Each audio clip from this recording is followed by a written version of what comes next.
Hello everyone, good morning! Guys, samahan nyo kami sa aming 2 days and 1 night adventure papuntang Calatagan, Batangas. So this is the full video guys of our journey. Samahan nyo kami guys. Ang travel namin guys ay estimated 3 hours or 3 and a half. So ayan guys, dito na kami sa Tagaytay guys. Dito na ako nag-video dahil dito natin makikita guys ang magagandang view dahil mataas dito guys. Kaya tanaw natin guys ang mga magagandang tanawin. So ayan guys, pati ang kalawakan ng kalangitan. Very nice view and a very nice weather. Siya nga pala guys, thank you so much for inviting us, Bilolo family. Salamat dahil sinama nyo kami guys. Birthday niya today guys, kaya doon siya mag-celebrate sa Paris White Beach Private Resort.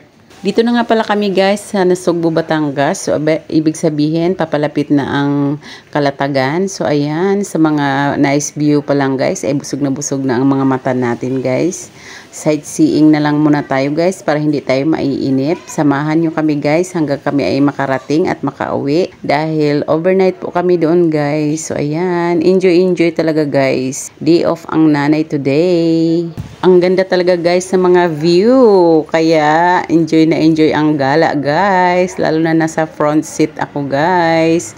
At si Mr. naman ang nagdadrive. Pero hindi amin itong kotse guys. Ayan, dito na nga pala tayo sa Calatagan guys. Hudyat na papalapit na tayo sa ating pupuntahan. Ayan guys. The very nice view of Calatagan. Ayan na guys ang mga magagandang puno guys. Yan ang tinatandaan ko guys. Ayan, dito na nga pala tayo. Nakarating na tayo guys. Dito na tayo guys sa resort. So ayan guys, ang place dito guys. Diyan kubo na yan guys.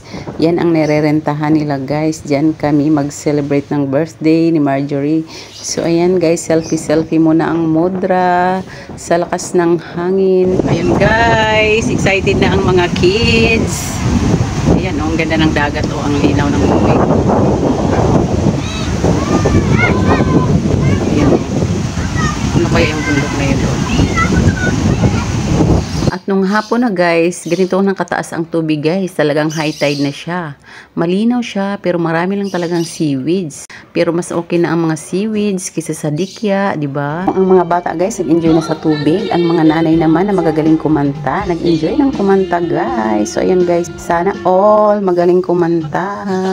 At si Mother Dear na abala sa kusina sa pagluluto. Ayun guys, nung hapon na palubog na ang araw, ang ganda ng view. At nung gabi na ay abala na ang mga punong abala sa paghahanda ng birthday. Ayan, busy sila guys. Ako naman, papasyal-pasyal lang. Ang sarap ng hangin dito guys. Yan ang view dito guys kapag gabi. Ang sarap mag-disco dito guys. Oh. Busy sila guys. Nagluluto ang iba, nag-iihaw. Ready na nga guys. Let's start the celebration. Happy birthday to you. Happy birthday to you. Happy birthday to you. Happy birthday to you. Ay, ang ganda.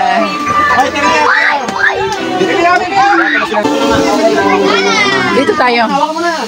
Dito oh. Dito oh, mas kita oh. Happy birthday to you. Happy birthday to you. Happy birthday, happy birthday, happy birthday to you.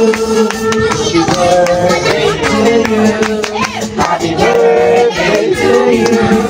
Happy birthday, happy birthday, happy birthday. Ayun guys, ready na ang Bodil fight. Seafoods overload guys. Ang daming pagkain. Ayan guys, let's eat. Eat all you can guys.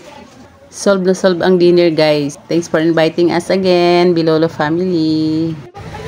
So ayun guys, lumipas nga ang overnight namin dito guys. Ayan, umaga na naman dito. Ayan, ang ganda ng sikat ng araw at may buwan pa guys. Ayan, ang ganda. At low tide na naman guys. Ang layo ng tubig. So ayan, ang layo ng aming liliguan. Bawal pa daw maligo dahil ang lalim na yan guys. So ayan ang mga bata guys. Picture, video muna kami guys. Buti nakisama ang mga bata. Ayan.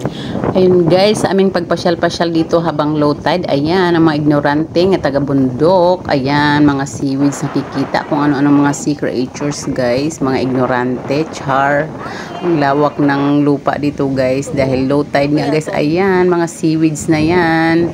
First time ko nakita yan guys, kaya namangha din ako guys. Ayan, may mga eel pa guys, or ano ba yan sa Bisaya, kasili. So ayan, mga starfish na yan na first time ko din nakikita, mahahabang galamay pag guys nagtatago na eel. Ayan, mga nahuli ng mga bata guys, parang butete. Ayan, tuwang-tuwa ang mga bata guys, hindi lang mga bata, pati ang mga matatanda. Ayan, ang mga sirena nakaahon sa tubig, char. Ang mga sirenang magaganda, ayan, nakagala sa kakalupaan. Kakatuwa lang dito guys sa umaga. Adventure ang nangyayari sa amin guys, kaya enjoy. Happy moments ang nanay. So ayan pa guys, oh, hindi ko alam guys ano ba yung mga nilalang na yan sa dagat guys. Na-ignorante lang ako guys ba, dahil taga bundok talaga. Ayan, may lato talaga guys, nag-harvest ang aking mga kasama, mga tropa peps. Ayan, naka-harvest sila ng lato, kaya nakakain kaming lato at naligo na rin talaga kami guys, kahit medyo malalim ang tubig guys. Ang saya-saya. And guys, ang aming adventure, pauwi na nga pala kami guys, at sa aming pag-uwi sa Tagaytay ay napakakapal ng fog at malakas ang ulan guys. At sa kabila ng lahat, for in spite and despite, nakauwi kami ng maayos at matiwasay guys. Thank you Lord for the safe travel. Thanks for watching guys. Sana nasiyahan kayo sa aking video. Till my next vlog, please like, share, comment, and subscribe. God bless everyone. Bye bye. Ingat po ang lahat.